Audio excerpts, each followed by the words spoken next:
को डील करने के लिए उसकी सतह तक गिरना बहुत जरूरी है। अदरवाइज आयजा अपनी चालें चलती रहेगी और इशल ही सबके सामने बुरी बनती रहेगी। इसी वजह से अब इशल खुद को आयजा जितना गिराकर आयजा से लड़ रही है, लेकिन इशल को इस बात का बिल्कुल भी अंदाजा नहीं कि आयजा किस कदर चालबाज औरत है। वो कभी भी हार नहीं मान सकती, वो अपनी जीत के लिए कुछ भी कर सकती है, यहाँ तक कि अपनी बहन का घर तक खराब कर सकती है। उसे किसी की परवाह नहीं सिवाय अपने। अब आयजा की माँ को एहसास हो रहा है कि आयजा अच्छा नहीं कर रही। जब खुद सारी जिंदगी उसकी ऐसी परवरिश की तो उसका नतीजा तो यही होना था। अब वो कैसे चाहती है कि एक ही दिन में आयजा बदल जाए। ये सब कुछ उसके माँ की परवरिश का ही तो नतीजा है।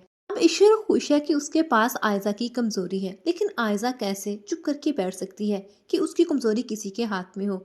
अब वो आयजा अपनी कमजोरी को ही अपनी ताकत बना लेगी और इशल की उसी ताकत को उसकी कमजोरी बना देगी, और ये सब कुछ आशिर के सामने ऐसे पेश करेगी कि जिसमें आयजा खुद तो बचाएगी, लेकिन कसूरवार सिर्फ और सिर्फ इशल ठहरेगी और इशल को घर से निकलवा देगी, और एक ना एक दिन कामयाब हो जाएगी आशिर और इशल के दरमियान बदगुमानियां पैदा करने में।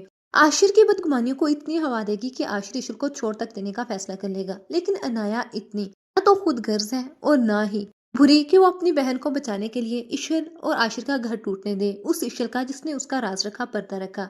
अब अनाया ही होगी जो अपनी बहन के सारे काले करतूत सबको बता देगी। कौन कौन आयजा की हकीकत सबके सामने खुद ही देखना चाहता है, कमेंट सेक्शन में लाजमी बताइएगा। मजीद ड्रामास अपडेट के लिए चैनल को लाजमी सब्सक्राइब कर लीजिएगा।